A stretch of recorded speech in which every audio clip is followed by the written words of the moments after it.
Hello guys, এই সাবজেক্টটি হলো BDP third ইয়ারের জুওলজি অনার্স।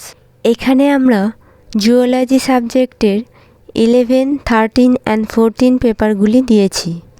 জুওলজির 11 নম্বর পেপারের ফার্স্ট কোয়েশ্চেনটি হলো প্লাজমোডিয়ামে জীবনচক্রের যে দশা লোহিত রক্তকণিকায় প্রবেশ করে সেটি কি?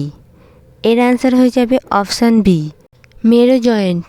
2 নম্বর কোয়েশ্চেনটি হলো উচেরেরিয়ার জীবনচক্রের যে দশাটি মানুষকে সংক্রামিত করে সেটি কি? এর অ্যান্সার হয়ে যাবে অপশান সি, মাইক্রোফাইরেলিয়া। লার্ভা দশা 3। নেক্সট 3 নম্বর কোয়েশ্চেনটি হলো একটি গ্রাম নেগেটিভ ব্যাকটেরিয়ার উদাহরণ দাও। এর অ্যান্সার হয়ে যাবে অপশান ডি, ইকোলাই। নেক্সট 4 নম্বর কোয়েশ্চেনটি হলো অসিম্বায়োটিক নাইট্রোজেন ফিক্সিং ব্যাকটেরিয়ার উদাহরণ দাও। এর অ্যান্সার হয়ে যাবে অপশান বি, এজোটোব্যাক্টর। নেক্সট 5 নম্বর কোয়েশ্চেনটি হলো চোখের জলে যে ইমিউনোগ্লোবিউলিনটি পাওয়া যায় সেটি কি? এর অ্যান্সার হয়ে যাবে অপশান বি, এলজিএ। আমাদের চ্যানেলে নতুন হয়ে থাকলে চ্যানেলটিকে সাবস্ক্রাইব করে দিয়ে পাশে থাকা বেল আইকনটি অল ক্লিক করে রাখুন। নেক্সট 6 নম্বর কোয়েশ্চেনটি হলো টি সেল গ্রাহক কাকে চিনতে পারে? এর অ্যান্সার হয়ে যাবে option C, MHC antigen epitope complex. Next 7 number কোয়েশ্চেনটি হলো মনোক্লোনাল অ্যান্টিবডি যথার্থভাবে চিনতে ও আটকাতে পারে কার সাথে? এর অ্যান্সার হয়ে যাবে অপশান সি, একটি প্রোটিনের এপিটোপকে। তারপর নেক্সট 8 নম্বর কোয়েশ্চেনটি হলো ইমিউনো ইলেকট্রোফোরেসিস পদ্ধতিটি নির্ভর করে কার উপর? এর অ্যান্সার হয়ে যাবে অপশান ডি, অক্সিজেন অ্যান্টিবডি বিক্রিয়ার ওপর। তারপর 9 নম্বর কোয়েশ্চেনটি হলো যখন কোনো রোগ বা সংক্রমণ কোনো প্রাণী থেকে মানবদেহে বাহিত হয় তাকে কি বলে? এর অ্যান্সার হয়ে যাবে অপশান বি, জুনোসিস।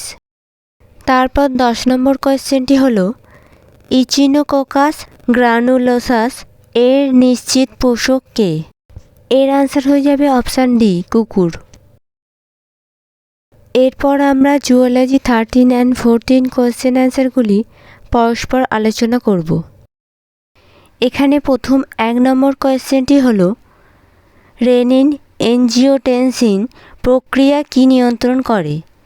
এখানে আনসার হয়ে যাবে অপশান বি, গ্লোমেরুলার ছাঁকনি। তারপর 2 নম্বর কোয়েশ্চেনটি হলো তসর সিল্ক প্রস্তুত হয় কোন পতঙ্গ থেকে? এর আনসার হয়ে যাবে অপশান বি, এনথেরিয়া প্রজাতি থেকে। 3 নম্বর কোয়েশ্চেনটি হলো ইউসোসালিটি কোন প্রাণীতে দেখা যায়? এর আনসার হয়ে যাবে অপশান বি, উইপোকাদের মধ্য। তারপর 4 নম্বর কোয়েশ্চেনটি হলো ব্যাসিলাস থুরিনজেনসিস কোন ধরনের পেস্ট কন্ট্রোলের উদাহরণ? এর আনসার হয়ে যাবে অপশান ডি, জৈব পেস্ট নিয়ন্ত্রণের। নেক্সট 5 নম্বর কোয়েশ্চেনটি হলো নিউক্যাসল রোগটি কোন প্রাণীদের রোগ? এর আনসার হয়ে যাবে অপশান এ, মুরগির রোগ। আপনাদের এটাও বলে রাখি সেম কোয়েশ্চেন দুবার এলে আপনারা ভয় পাবেন না, কারণ এই বছর প্রত্যেকটি ইয়ারেই কোনো একটি পেপারে সেম কোয়েশ্চেন দুবার আসছে। তারপর নেক্সট 6 নম্বর কোয়েশ্চেনটি হলো রেনিন এনজিওটেনসিন প্রক্রিয়া কি নিয়ন্ত্রণ করে? এর আনসার হয়ে যাবে অপশান বি। এই কোয়েশ্চেনটা আরেকবারও রিপিট হলো। তারপর 7 নম্বর কোয়েশ্চেনটি হলো কোন কোষে নিচল দানা পাওয়া যায়? এর আনসার হয়ে যাবে অপশান ডি, স্নায়ু কোষ। নেক্সট 8 নম্বর কোয়েশ্চেনটি হলো সাইনোভিয়াল তরল কি? এর আনসার হয়ে যাবে অপশান সি, দুটি অস্থির মধ্যবর্তী দেহরস। নেক্সট 9 নম্বর কোয়েশ্চেনটি হলো গলদা চিংড়ির বিজ্ঞানসম্মত নাম কি? এর আনসার হয়ে যাবে অপশান সি, ম্যাক্রোব্যাকিয়াম রোজেনবেডগি।